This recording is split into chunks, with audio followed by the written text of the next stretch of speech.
दिवस उपोषण सोडलं नसतं तर गेलं झाला.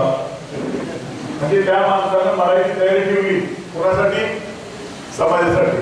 आणि आपली पाऊस पडतोय तेव्हा त्याला झोपले, त्याला काही देणं घेणं नाही. लाभार्थी किती आहेत बघा, पुढेकर किती आहेत लाभार्थी सांगली जिल्ह्यात.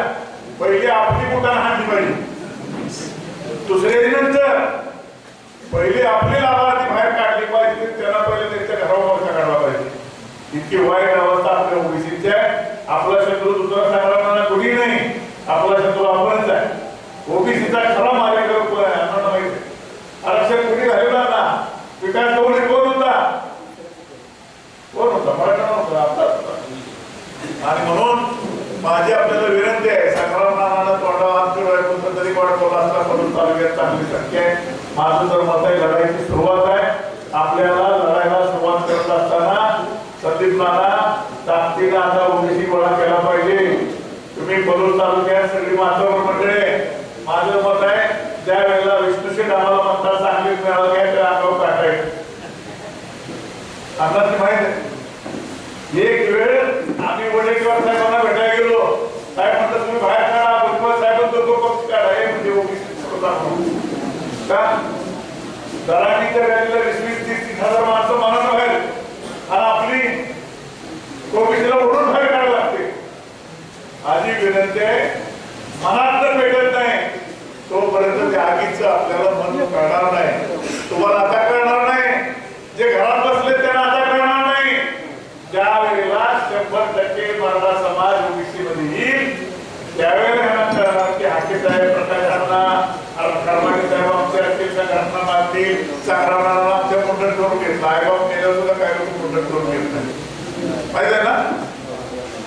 त्यामुळं संग्रामाला ओबीसीसाठी मुंडन करून घेत, इतकं ओबीसीसाठी वाहून घेतलेला संग्रामाला कार्यकर्ता आहे. माझी आपल्याला सगळ्यांना विनंती आहे, कोण कुठल्या पक्षात, कोण कुठल्या जातीचा, अण्णा आपली अडचणी काय, आपण जाती संख्येने 475 जास्त आहे. आपल्या कोणाला आरक्षणाला विरोध नाही. आम्ही नेहमी सांगत आलोय मराठा समाजाला नेमकं आरक्षण का पाहिजे याची व्याख्या हाके साहेबांना त्याची कारण सांगितलं. हाके साहेबांचं आमच्या भाषण थोडंसं सिस्टमॅटिक असल्यामुळं ते म्हणजे पंचायत राज आरक्षण माणसाने काय करते पंचायत राज. तुम्ही सरळ म्हणा आमचं ओबीसीचं स्थानिक स्वराज्य संस्थेचं आरक्षण संपवायसाठी हे आंदोलन सुरू आहे. जर मराठा समाजाला गरीब, पीडित, वंचित, उपेक्षित मराठा समाजाला जर शिक्षणामध्ये आणि नोकरीमध्ये आरक्षण पाहिजे असेल तर 50% आरक्षण पाहिजे. त्यासाठी स्वतंत्र 10% केलं तर चालतंय ना. असंच एससीबीसी आणि ईडब्ल्यूएस मध्ये मिळतंय ना. परंतु काही लोकांचा डाव आहे की 50%च्या आतमध्ये यायचं. काही लोक बातमी लावायसाठी आपली निडी व्हॉट्सअपवर अशा बातम्या टाकतात. अरे धनगर समाजाने कशावर मांडायचं, त्यांच्या 2% हात लागत नाही. वंजारीने कशावर मांडायचं, त्यांच्या 2% हात लागत नाही. आम्ही 19% देतोय. अरे तुम्ही नोकरीसाठी 19% लाभ देत नाही, 2% हात लागत नाही, 3% हात लागत नाही. नोकरीचं मोबाईल आहे. तुमचा खरा हेतू आहे की ओबीसीचं राजकीय आरक्षण संपवायचं. मग 19% आला काय, 3% आला काय आणि 2% आला काय, एकूण मिळून 27% आला. ओबीसीचा दाखला मिळाला की तो त्या ठिकाणी मला आता एका प्रश्नाचं उत्तर द्या. संग्रामरावांनी सांगितलं उद्या समजा आमच्या नगराध्यक्ष 40 वर्ष एका घरात सत्ता आहे, ओबीसीचा दाखला मिळाला, ओबीसीचा आरक्षण पडल्यावर त्यांना मिळणार काय, कोणाला तिकीट मिळणार का? नगराध्यक्ष पद मिळाल्यावर लेडीज मिळाला तर बायकोला, जेंट्स मिळाला तर त्यांना. म्हणजे खरा आपला त्या ठिकाणी राजकीय आरक्षणाचा मारेकरी होण्याची वाट काही लोक पाहत आहेत. माझी आपल्याला विनंती आहे, लढाई फार मोठी आहे. अण्णा सांगली जिल्ह्याचा बैठक घेऊ, विष्णुपत जिल्ह्याचा मोठा मेळावा घेऊ. माझं एक मत आहे, तुम्हाला पटतंय का बघा.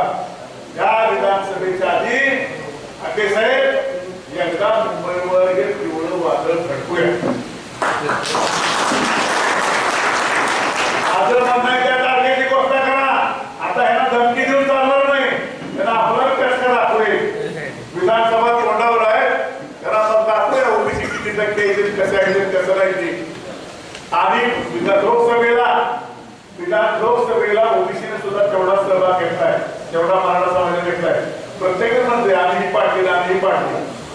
सुद्धा पाडते, पण ह्याचा गाजावाजा तुम्ही आम्ही करत नाही. माझं मत आहे की ट्रायल आपण विधानसभेला करूया अण्णा. त्यामुळे ही गोष्ट विधानसभेला तुम्ही अंगीकार करा.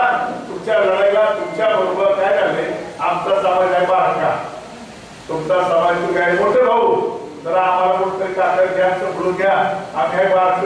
तुम्ही घोषणा केली तुमच्या मला आम्ही तुमच्या मेंढराला काम तसे आहे, तुम्ही काळजी करू नका. आणि म्हणून या लढाईमध्ये तुमच्या बरोबर आम्ही सामील होऊ एवढं सांगतो. आणि इथं जमलेल्या सर्व माझ्या ओबीसी बांधवांना सांगतो, एक माणसाला 10 माणसं जोडा, जरा घरोघरी जाऊन त्या ठिकाणी प्रबोधन करा. आरक्षण तुम्ही म्हणाल ज्याला उभा राहायचं तो बघल, ज्याला इलेक्शन उभं राहायचं तो सोशल, ज्याला प्रत्यक्ष नगरपालिका हे अरे बाबानो, आता कुठेतरी वारणात आरक्षण पडल्यावर तुम्हाला आम्हाला हुडका येते, पुन्हा तुम्हाला काळपत्र विचारायचं नाही. इंग्रजांचा काळ बरा मानायची पाळी इतकी वाईट अवस्था राज्यकर्ते करून सोडतील. आता संख्येनं तुम्ही 60% आहे, पण विधानसभेत लोकसभेत तुम्ही आम्ही किती आहे याचा विचार करा. आणि जर आरक्षण सरळ गेलं तर तुम्ही आम्ही विधानसभेत आणि लोकसभेमध्ये शून्य असेल एवढाच विचार करा. पण शिक्षणाचं आणि नोकरीचं सोडूनच द्या, एवढं तुम्हाला सांगतो. खूप उशीर झालाय, मला बोलायचं दिल्याबद्दल धन्यवाद.